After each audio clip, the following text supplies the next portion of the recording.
សួស្តីបងប្អូនកសិករទាំងអស់គ្នាតើបងប្អូនដឹងទេថាយើងអាចបំលែងគ្រាប់ពោតស្ងួតធម្មតា1គីឡូក្រាមហើយវាកើនទម្ងន់រហូតដល់5ទៅ7គីឡូក្រាមក្នុងរយៈពេលត្រឹមតែ7ថ្ងៃបានដែរឬទេនៅក្នុងវីដេអូនេះខ្ញុំនឹងបង្ហាញបងប្អូនពីបច្ចេកទេសបណ្ដុះគ្រាប់ពោតដោយមិនប្រើដីហើយខ្ញុំនឹងបញ្យល់លម្អិតអំពីវិធីត្រាំនិងផ្អាប់គ្រាប់ពោតឲ្យដុះពន្លកស្មើគ្នាល្អបច្ចេកទេសរៀបចំកញ្ច្រែងបណ្ដុះនិងការស្រោចទឹកដើម្បីការពារកុំឲ្យដុះផ្សិតនិងអត្ថប្រយោជន៍ដ៏មហាសាលនៃពោតបណ្ដុះដោយវាសម្បូរទៅដោយវីតាមីនអង់ស៊ីមរំលាយអាហារជួយឲ្យសត្វធំធាត់លឿងនិងកាត់បន្ថយថ្លៃដើមចំណី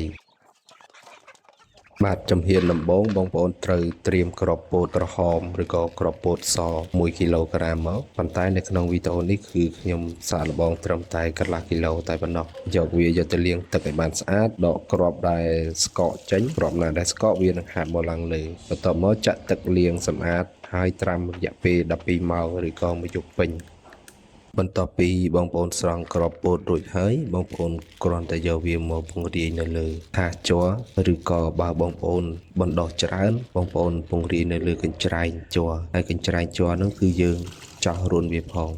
ប៉ុន្តែនៅក្នុងនេះខ្ញុំអត់បានចោះរួនវាទេដោយសារខ្ញុំបរិយតិចហើយគ្រាប់ពោតសូមកោនៅលើឃ្លាហ្នឹងតែ2គ្រាប់ឲ្យបានហើយបើកោច្រើនវាអាចដុះផ្សិតបន្ទាប់ពីយើងរីកហើយយើងយកកណាត់សើមយកមកគ្របពីលើវាមកហើយបាញ់ទឹកព្យាយាមបាញ់ទឹកវាក្នុងមួយថ្ងៃ2ទៅ3ដងមកហើយនេះគឺជាលទ្ធផលរយៈពេល3ថ្ងៃយើងបានបដោះបាន3ថ្ងៃហើយមើលទៅគឺសភាពរបស់វាគឺដុះល្អគ្រាន់បើហើយនេះគឺរយៈពេលចំនួន7ថ្ងៃគឺពោតយើងដោះបានស្មើគ្នាល្អណាស់ហើយរឹសវារាងសស្ញេះមើលទៅរាងខ្ចីលវក់ហ្មងបងប្អូនបាទហើយដើមវារឹសវាហើយនឹងគ្រាប់នៅក្នុងនោះគឺចំណេញបើបងប្អូនប្រើពោតដែលយើងទិញមកពោតគ្រាប់នោះមកក្តាប់យកទៅកិនឲ្យវាស៊ីបានតែមួយផ្លែតឯងហើយបើបដោះនេះគឺពី3ក្តាប់ហ្នឹងគឺលើស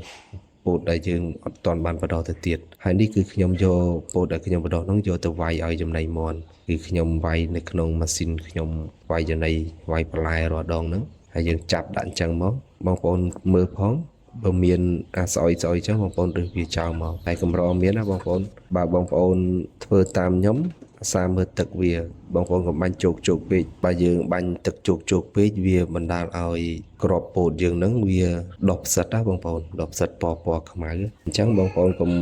បាញ់ទឹកច្រើនពេកអញមកល្មមឲ្យតែកោះសាមក៏ពោតតិចបានហើយយើងគ្របវាទៅហើយគួរបញ្ជាក់ផងដែរថាបងប្អូនអាចប្រើបន្លែផ្សេងបានមិនចាំបាច់តែពោតបដោះនោះទេ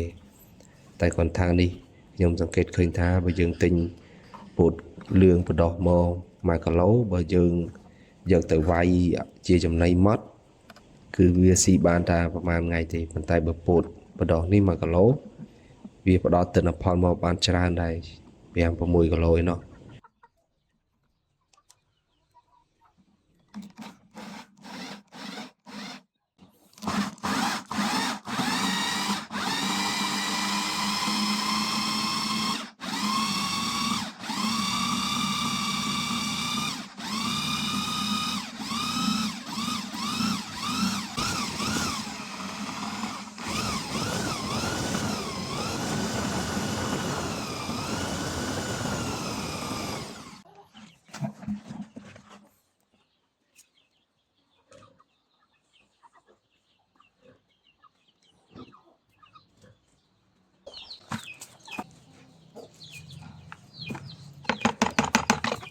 អានេះខ្ញុំយកទៅលាយជាមួយបាយកន្ទក់ស្លដែលខ្ញុំសល់ពីផ្ទះបាយនឹងលាយវាចូលគ្នាទាំងអស់មក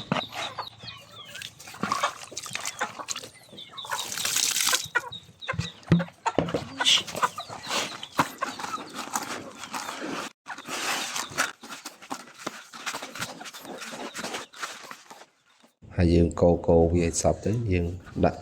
ស្ងួតមកល្មមបានកុំឲ្យវាសាំពេកបាទ